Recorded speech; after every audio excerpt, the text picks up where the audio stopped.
Señores, bienvenidos al canal. Comenzamos con la información. Vámonos rápidamente al sector de Robotine, donde no ha habido mayores avances de las tropas rusas. Sin embargo, continúan los combates intensos aquí, pero donde sí ha habido avances es en el sector de Verbove, concretamente frente a la primera línea defensiva Surovikin. Como debemos recordar, este sector más o menos estaba todavía en disputa con las fuerzas ucranianas. Sin embargo, las fuerzas rusas han conseguido ya desalojarlos definitivamente. Y de esta manera, Ucrania no tiene más remedio que seguir replegándose hacia atrás. Vamos a ampliar el mapa y concretamente en este sector, digamos, hasta el día de ayer, era una posición ucraniana. Las fuerzas rusas es cierto que los estaban rodeando, básicamente estaban ya prácticamente rodeados y solo tenían una vía de escape. Entonces, al parecer, de esta posición las fuerzas ucranianas no les ha quedado más que retirarse. Obviamente, nuevamente la maniobra rusa, maniobrar, rodear y destruir, que ha tenido su efecto en este momento, y vean como desde este punto las fuerzas ucranianas han tenido que retirarse bastante hacia atrás, porque, como digo, las fuerzas rusas en ese momento los estaban rodeando. Todo este sector más o menos ya ha sido liberado. Entonces vemos como nuevamente las fuerzas rusas poco a poco, con la constante presión, van liberando territorio, sobre todo acá en Robotina. Pero esto es los campos abiertos, vean aquí, no hay mayores localidades, son campos abiertos que son intensamente castigadas por la artillería rusa. Entonces podemos decir que en el sector de Verbove los rusos han avanzado, liberando por completo o desalojando por completo ya la zona de la primera línea fortificada. Solo quedan estos avances rusos en Robotine, tanto por el flanco oeste, en la zona de la carretera, como de manera frontal, dirección sur-norte. No ha habido mayores avances, aunque como saben, siguen los intentos rusos de seguir presionando. Y a Ucrania no le queda más que tener que retirarse. Veremos cuánto tiempo resisten en el sector de Robotine. Y ahora pasamos a otra zona del frente. En la zona de Novomikhailivka la situación no ha cambiado, los rusos siguen ocupando el centro de Novomikhailivka. Sigue habiendo presión por parte de las fuerzas rusas por el sector sur, no hay mayores novedades realmente aquí. Se esperaba que los rusos consiguieran algo, penetrando por estos campos abiertos, es decir, girar con dirección sur para rodear precisamente estos edificios, pero realmente no había nada. Como digo, las fuerzas rusas siguen en sus posiciones y no ha habido mayores novedades. Tampoco las fuerzas ucranianas han conseguido, digamos, lanzar alguna suerte de empuje mayor. Es decir, podían perfectamente traer tropas de refuerzo para intentar desalojar a los rusos, pero esto no ha ocurrido. Rusia sigue intentando rodear por los campos abiertos con dirección oeste-norte. También continúa presionando, como saben, ya internándose en las áreas urbanas de Novomikhailivka. No hay mayores avances por eso en este sector de Novomikhailivka. Ahora pasamos un poco más hacia el norte, hacia la zona de Povieda, donde continúan también la presión de los rusos en dirección a los campos abiertos, pero tampoco ha habido mayores avances. Vamos ahora a la dirección de Georgivka, donde también hay informes que continúan los enfrentamientos, pero no ha habido mayores avances. Está bastante detenida la situación aquí. Probablemente es por las elecciones en Rusia, quién sabe, pero no hay mayores avances realmente en el sector de Georgivka. Pasándonos al sector de Krasnogorivka, continúan los bombardeos con bombas AF-500, artillería termobérica 2S1, pero no hay mayores avances. Como saben, los rusos incluso han retrocedido un poco aquí en la zona urbana del sur, aunque todavía siguen dentro de la zona urbana. pero los rusos están en un proceso de ablandamiento, sobre todo en esta zona, ¿no? Sobre todo en la zona de los edificios y de la zona industrial. Como ustedes ya saben, pues los ucranianos están planteando una línea defensiva en ese sector para de esta manera detener el avance ruso que iría a través de esta carretera. También a través de esta carretera pues puede haber un avance ruso y acá la zona de los edificios es un excelente punto donde Ucrania pues puede desplegar fuerzas defensivas. Por eso la zona de los edificios y la zona industrial está siendo bastante bombardeada por la aviación rusa y por artillería. Vámonos más al norte, a la zona de Nevelske, donde después de la toma de Nevelske pues no ha habido mayores avances. Las fuerzas rusas simplemente se concentran en intentar avanzar por los campos abiertos sin demasiados resultados en todas las direcciones.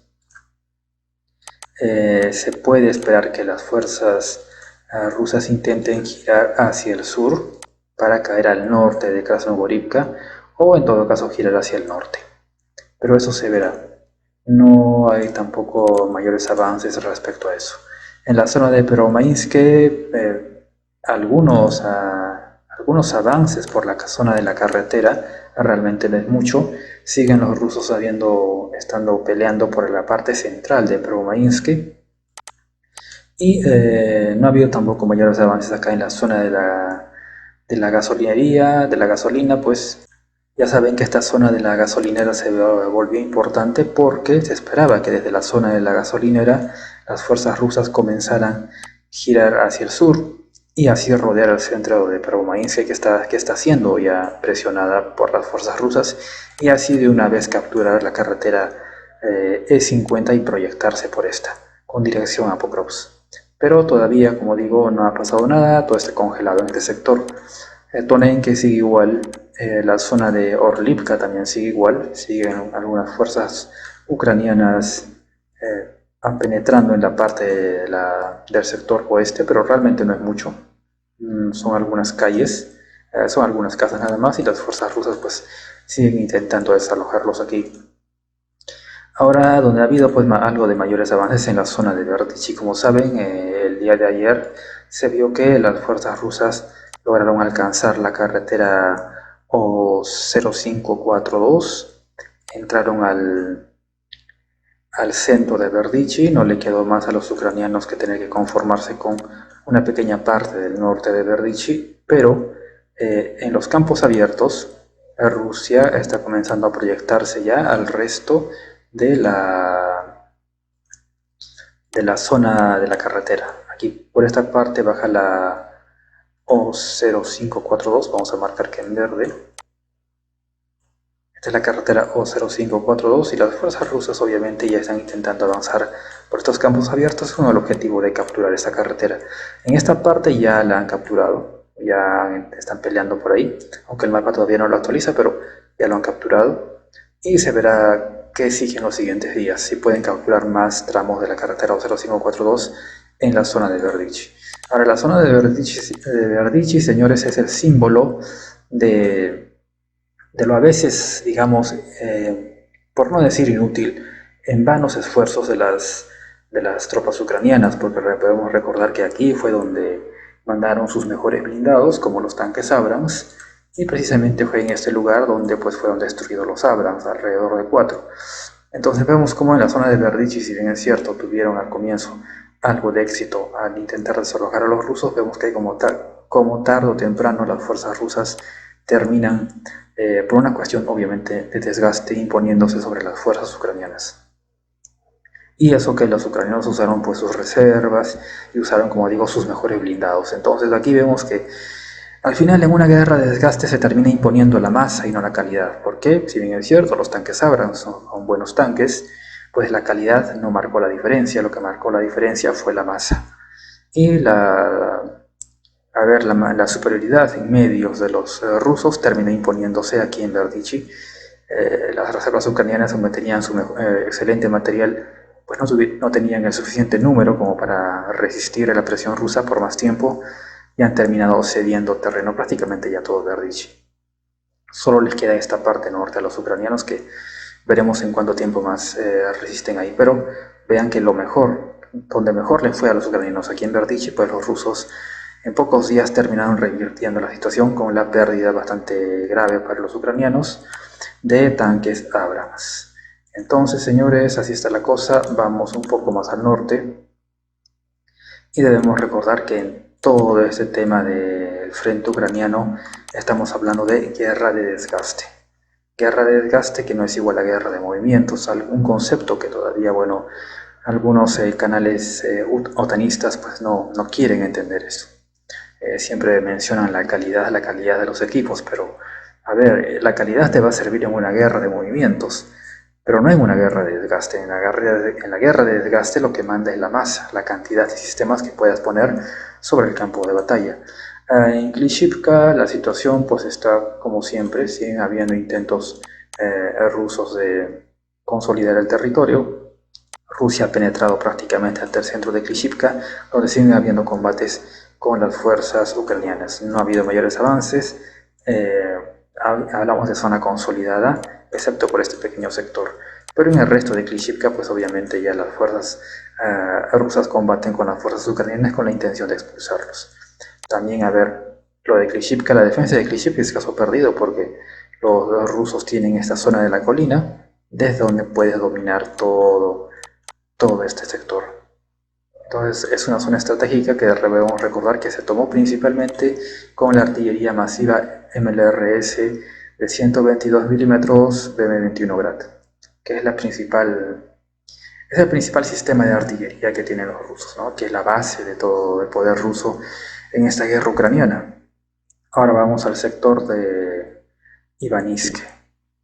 En el sector de Ivaniske, según muchos informes prorrusos, nos hablan pues de que Rusia prácticamente ya está ocupando el 80-90% de la localidad y que los ucranianos se van a tener retirada. Sin embargo, no hay confirmación de esto y los mapas tampoco se han actualizado. Entonces vemos de esta manera que no hay, según los mapas, no hay demasiados avances en la zona de Ivaniske, aunque es obvio que los combates son intensos y nuevamente, como les digo, simplemente mirar el mapa. La importancia de la carretera T0504 y por qué es importante Ivaniske, porque precisamente la T0504 pasa por Ivaniske y es precisamente ese sector donde la carretera pasa por Ivaniske que los rusos ya tienen bastante tiempo firme el control de la localidad de Ivaniske. Entonces, eso es más o menos la importancia de Ivaniske, que las fuerzas rusas pues desde esta carretera pues se despliegan de manera, porque la logística va por acá, de manera más efectiva despliegan sus fuerzas hacia todas las áreas que desean controlar.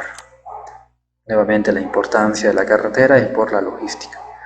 Y cuando lleguen, digamos, a capturar Ivaniske, porque muchos apuestan que ya es inminente la caída de Ivaniske, pues van a poder avanzar por la T0504, que muchos están llamando el camino hacia Chasiv Yar. Ya en varios videos les expliqué el porqué. Ivaniske, T0504, cruzamos el canal de agua y vamos por carreteras hacia la retaguardia de Chasiv Yar.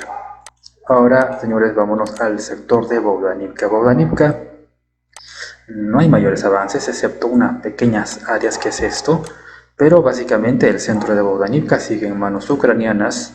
No hay mayores avances, hay algunas zonas en disputa muy pequeñas, pero el avance ruso acá se ha ralentizado después de esta inesperada etapa de contraofensiva que tuvieron los ucranianos, ¿no? Y que hizo pensar que todavía Ucrania tenía algo de reservas que podía contener por algún tiempo a las fuerzas rusas, pero vimos primeramente que esto se derrumbó en el sector de Tonenke, después en el sector de Robotine, después en el sector de Verdichi. Y en el sector de Verbove también se ha derrumbado, como les mostré al comienzo del video, pues han avanzado y han sido totalmente expulsados de los alrededores de la primera línea defensiva. En el sector de Zaporilla, entonces, vemos ahí que el impulso inicial de las reservas ucranianas pues se ha desvanecido por completo, como era de esperar por el tema del desgaste. Ahora estamos en la zona de Liman y vamos a la línea defensiva de Terni y Ampolivka. En Terni siguen los intentos de los rusos de querer penetrar, pero a ver, las fuerzas ucranianas siguen su proceso de defenderse en este sector. No está siendo fácil, pero nuevamente en favor de los rusos es que están bastante cerca. Están casi a tiro de RPG de la localidad de Terni. Ampliamos el mapa y vemos cómo está muy cerca, prácticamente están en las afueras de Terni. Pero no han logrado mayores avances, obviamente siguen intentando las fuerzas rusas empujar, pero no ha habido mayores avances. Recordar que la zona de Terni, pues por este río, es una línea defensiva hasta Torske, y lo importante de esta línea defensiva es que cuida Limán, y a su vez Limán pues es, digamos, la puerta de entrada norte a Sloviansk y Kramatorsk. Aquí tenemos Limán, aquí tenemos Sloviansk y Kramatorsk, por eso es importante Limán. Por eso tanto empeño en Terni, para poder pasar esta línea defensiva y llegar a Limán y de ahí a Sloviansk y Kramatorsk, que ya sabemos que, según medios alemanes, es el objetivo principal de las fuerzas rusas para el año 2024. Ahora, señores, se está hablando de que la OTAN, junto con Estados Unidos, van a hacer denodados esfuerzos y van a conseguir la cifra de 2 millones de municiones de artillería de 155 milímetros para prácticamente el año 2026, fines de 2025. Ahora, Estados Unidos haciendo pues su mayor esfuerzo, ¿no es cierto? Que va a poner prácticamente más de la mitad, y más Francia, Reino Unido, Alemania, todos estos países van a echar a andar su industria, y como les digo, para fines de 2025, inicios de 2026, pues van a poder suministrar a Ucrania 2 millones de municiones de 155 milímetros al año. En este año 2024, los rusos están produciendo 3 millones de municiones de 152 milímetros al año.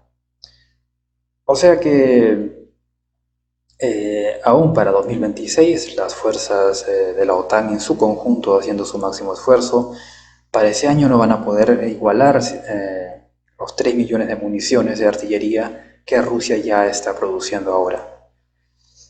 Y estamos hablando de prácticamente 2026, prácticamente 2 años. Probablemente lo más probable es que dentro de 2 años Rusia supere e incremente esa cifra de 3 millones de municiones de artillería por año. Por lo tanto, vemos que constantemente las fuerzas de la OTAN en su conjunto, por más que intenten colaborar entre ellos, pues no pueden suministrar de manera adecuada a las necesidades de munición de artillería de los rusos. Ahora, Rusia no solo tiene pues el suministro local, sino también, como sabemos, tiene suministro de Irán y tiene suministro de Corea del Norte. Con lo que, a ver, Corea del Norte hasta el momento ha dado más o menos 1 millón de municiones de artillería, y otro tanto también hay munición de artillería por parte de Irán. 152 milímetros, municiones de cohetes de 122 milímetros para los MLRS. Entonces, señores, vemos que en una guerra donde lo que está mandando principalmente es la artillería, la OTAN en este momento no es capaz de suplir la munición de artillería, las necesidades artilleras de Ucrania. Para prácticamente el año 2026 recién van a poder producir 2 millones al año, pero ya en este año 2024 los rusos producen 3 millones al año, además de la munición que llega de Corea del Norte y de Irán. Entonces, las cuentas simplemente no cuadran a favor de Ucrania y la OTAN por más esfuerzos que hagan. Y esto es por una razón, porque al acabar la Guerra Fría, el complejo militar industrial de la OTAN fue desmantelado. Cabe recalcar que es de origen privado, el complejo militar industrial de Estados Unidos, y también en Europa es privado. Entonces, como todo privado, tiene mentalidad de comerciante, es decir, no trabaja por caridad, sino trabaja para ganar. La OTAN ya no compraba suficientes números de armas porque se acabó la Guerra Fría, entonces las empresas cerraron, desmantelaron la línea y se pusieron a fabricar pues cualquier otra cosa. Negocios son negocios, y pasaron, por ejemplo, de tanques a camiones, a autos. Y la munición de artillería, pues lo mismo. ¿Qué pasó con Rusia? Las fábricas rusas, soviéticas, son estatales. Y esa industria soviética rusa no se desmanteló, sino que se paralizó. Se paralizó y se mantuvo, por ejemplo, pues un 10% la capacidad, en muchos casos con un 10% de personal, para poner un ejemplo, ¿no? Entonces las fábricas nunca fueron totalmente, no fueron desmanteladas, algunas se paralizaron y otras trabajaban pues al mínimo. Pongo un ejemplo, ¿no? De trabajar al 10% con un 10% de personal. Entonces no se perdió realmente la capacidad industrial, solo se congeló. Ahora están en una etapa de reactivación. Obviamente la reactivación, pues hay que nuevamente darle el mantenimiento necesario a toda la maquinaria para que pueda entrar en producción al 100%, traer ese personal que no estaba trabajando todos estos años, usar al personal permanente que se convierta en una suerte de técnicos para capacitarlos, para que vuelvan a, a echar a andar las máquinas, a producir toda la maquinaria. Entonces es cuando una industria simplemente se paraliza. Nuevamente tienes que traer a la gente que en algún momento despediste o nueva gente y echar a andar todas las fábricas. No están desmanteladas, no desaparecieron, el personal capacitado tampoco es que se haya dedicado ya a otra cosa, masivamente no haya nadie, no es que haya que iniciar una capacitación desde cero, sino que queda un pequeño núcleo, porque la empresa se paraliza o trabaja al mínimo. No es que tengas que conseguir un personal capacitado desde cero, sino que te queda, como digo, un pequeño núcleo que puede capacitar al nuevo. No es que tengas que reensamblar toda la línea de producción porque simplemente las fábricas están paradas, no desmanteladas. Eso pasó en el caso de Rusia porque, recuerden, la industria soviética, luego rusa, pues es estatal, entonces no lo desmantelaron. Caso distinto en el caso de Estados Unidos y la OTAN. Las empresas son privadas y cuando ya no les es rentable a la empresa privada porque los países ya no le compran el mismo número de armamento, pues simplemente despiden a la gente, liquidan la empresa, desmantelan la maquinaria y se dedican a otro negocio. Las empresas que quedaron, el complejo militar industrial de Estados Unidos, de Francia, Alemania y Reino Unido, trabajaban pues simplemente las que quedaron para el mínimo que requerían esos países. El resto de la industria del tiempo de la OTAN simplemente, como digo, despiden a la gente, liquidan la empresa, liquidan las maquinarias y cierran todo y los empresarios se dedican a otra cosa más rentable. Obviamente que Rusia sabía esta situación y le está sacando bastante ventaja a esto. Entonces, señores, así está la situación y es por eso que por más que pongan su mayor esfuerzo los Estados Unidos junto con la OTAN, prácticamente para el año 2026 van a poder suministrar 2 millones de municiones al año. Y Rusia este año ya está en los 3 millones de municiones de artillería por año. Imagínense cuánto podría crecer más hasta 2026. Así que otra vez, los números son importantes en una guerra de desgaste y por donde lo miremos, los números no favorecen a la OTAN. Así que así están las cosas, señores, dejen sus comentarios, compartan el directo y nos encontramos dentro de unas horas en un nuevo directo.